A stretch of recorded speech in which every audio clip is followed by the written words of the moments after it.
June 13th. A memorable day for me.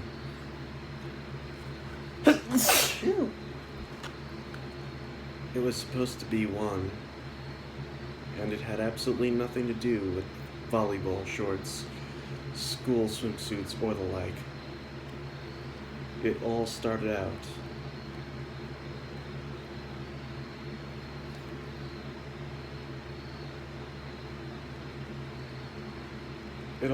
out with a remark by Hitagi Senjogahara, my girlfriend of Mother's Day's last month, May 14th.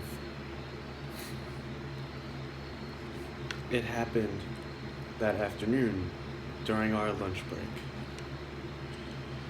The words came from nowhere as we sat with a courtyard bench side by side and ate our lunches in what must have looked like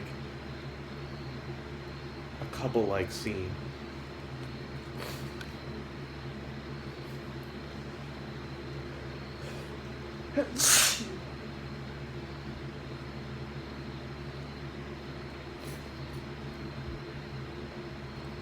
I was so astonished that I dropped the rolled omelet that I was picking up with my chopsticks. Excuse me, what did this woman just say?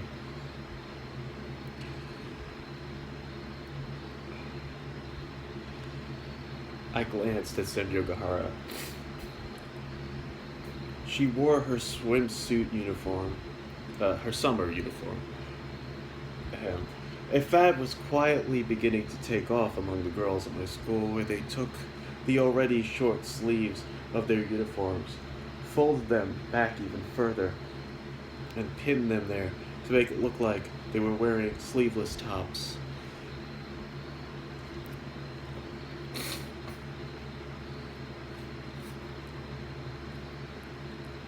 I'd assumed that Senjogahara was the kind of girl who disapproved of following such trends, but that didn't seem to be the case. She was apolitical that way, which was a new discovery for me. Incidentally, while Hanekawa didn't complain about those kinds of crazes, she didn't partake in them either. Maybe model students differed among themselves depending on whether they were dyed in the wool or not.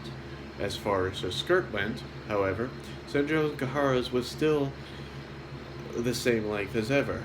She was eating, which meant that her hair in the back and the bangs that she seemed to be growing out.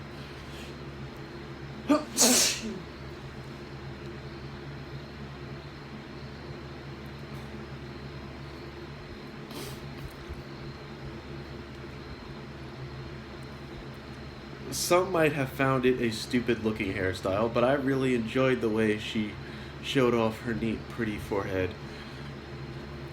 Plus, it felt good to be able to see her with her guard down.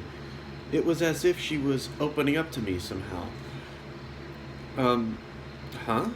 I said, at a loss as to how to react. Senjogahara used her chopsticks to scoop up a bit of white rice out of her lunchbox and held it out toward me.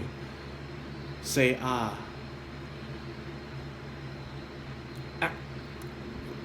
What was going on here? This was a well-worn scene in manga and the like, something I knew lovey-dovey lovebirds did, but I wasn't happy about it at all. I wanted it to stop. No, I was straight up scared.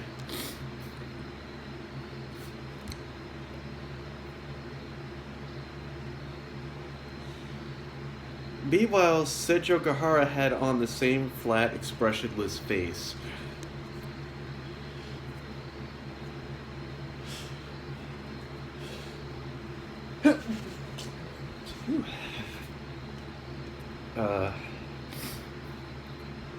Where was I? Face. That was the last word, face. Face. I remember that. Okay, face. Okay, hold on, let me find my last word here. That would help.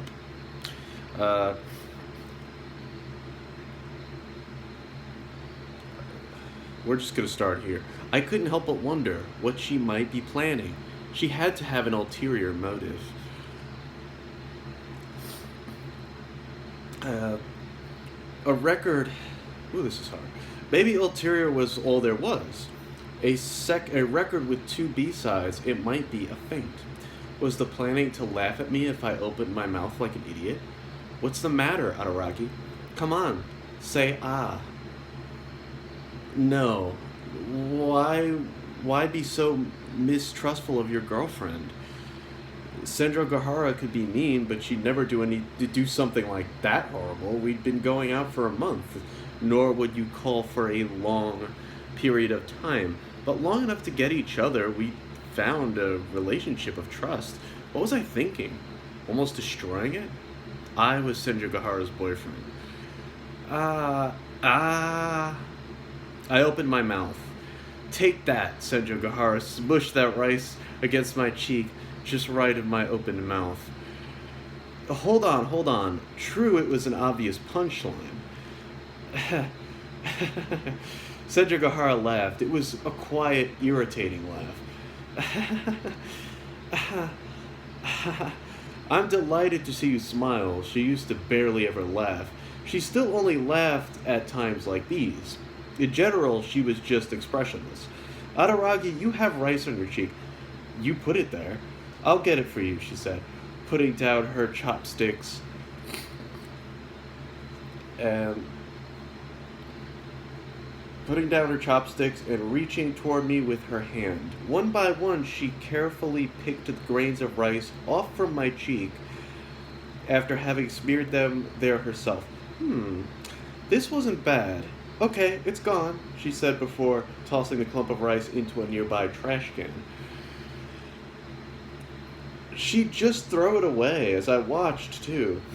Well, not like I thought she'd eat it, of course. All right, Sendro Gahara briskly stared over again, like she was pretending that nothing had happened. I'll go on a date, she repeated, but then for some reason she started to look worried.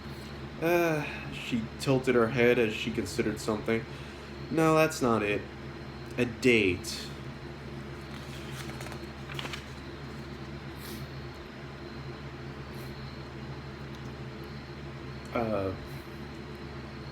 Could I bother you for a date? What would you think about a date? Wait a second. Did she really not know how to make a request? I was shocked. Well, something else was an even bigger shock. Sendro Gahara had been the one to propose a date, and she'd been so decisive and sudden about it.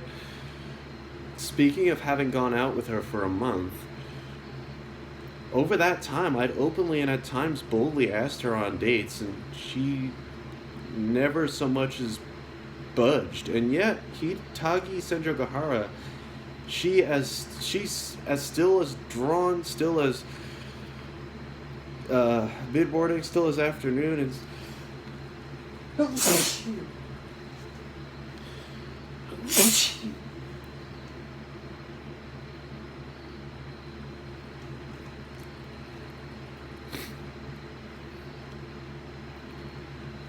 in any case, Sendro Gahara said, I'm glad the two of you seem to be getting along. What was that supposed to mean? Sure, Sendro Gahara probably felt indebted or bad toward Kambaru, and also knew that Kambaru and I were rivals in love, none other than Sendro Gahara herself.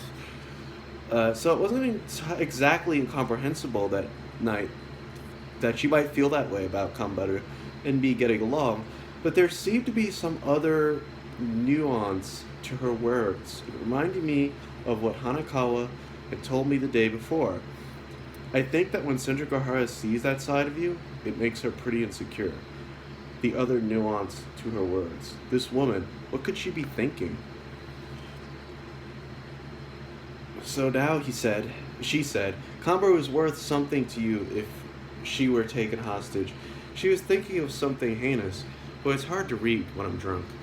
To read in like such a context. And this video has gone on quite long. Thank you for watching.